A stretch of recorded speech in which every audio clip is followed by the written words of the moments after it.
हरियाणा में खिंच गई बीजेपी के मंत्री और गोपाल कांडा में तलवारें। हरियाणा में गोपाल कांडा वर्सेस रंजीत चौटाला की जंग ने बीजेपी को संकट में फंसाया। रंजीत चौटाला को सता रहा है रानिया विधानसभा से टिकट कटने का डर। गोपाल कांडा ने किया रंजीत चौटाला का बंटाधार।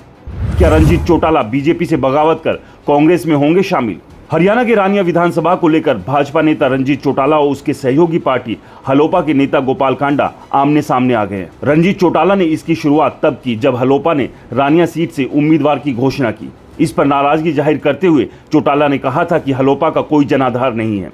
रंजीत चौटाला ने कहा कि हलोपा के गोपाल कांडा तो सिरसा सीट पर भी मुश्किल से जीत रहे हैं और मैं देवीलाल का बेटा हूं, प्रदेश की 90 सीटों पर हार जीत का दम रखता हूं।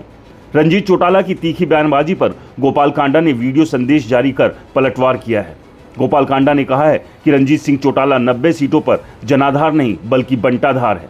बीजेपी ने इस पर विश्वास किया और उन्हें हिसार लोकसभा सीट से उतारा था, लेकिन उन्हें जीती हुई सीट हरा दी। इसके बाद में कह रहे हैं कि कुलदीप ने हरवा दिया, कैप्टन ने हरवा दिया।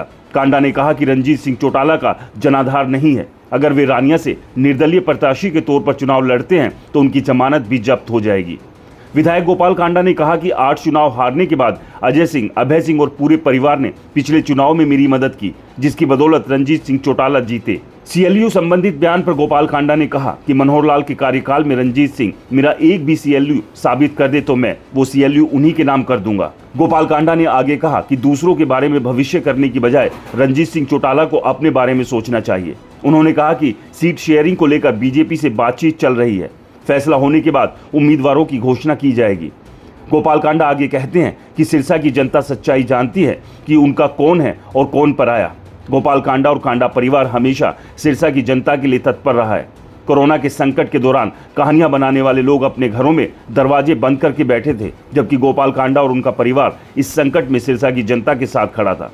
दरअसल रंजीत चौटाला ने रानिया से निर्दलीय विधायक का चुनाव जीता था। इसके बाद लोकसभा चुनाव से ठीक पहले वो बीजेपी में शामिल हो गए।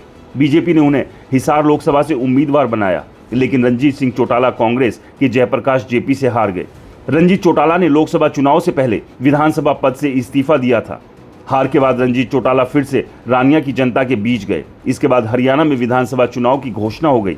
गोपाल कांडा की पार्टी हलोपा ने बीजेपी नेता गोविंद कांडा के बेटे धवल कांडा को रानिया से अपना उम्मीदवार घोषित कर दिया है। इससे रंजीत चौटाला भड़क गए और तब से कांडा परिवार उनके निशाने पर है।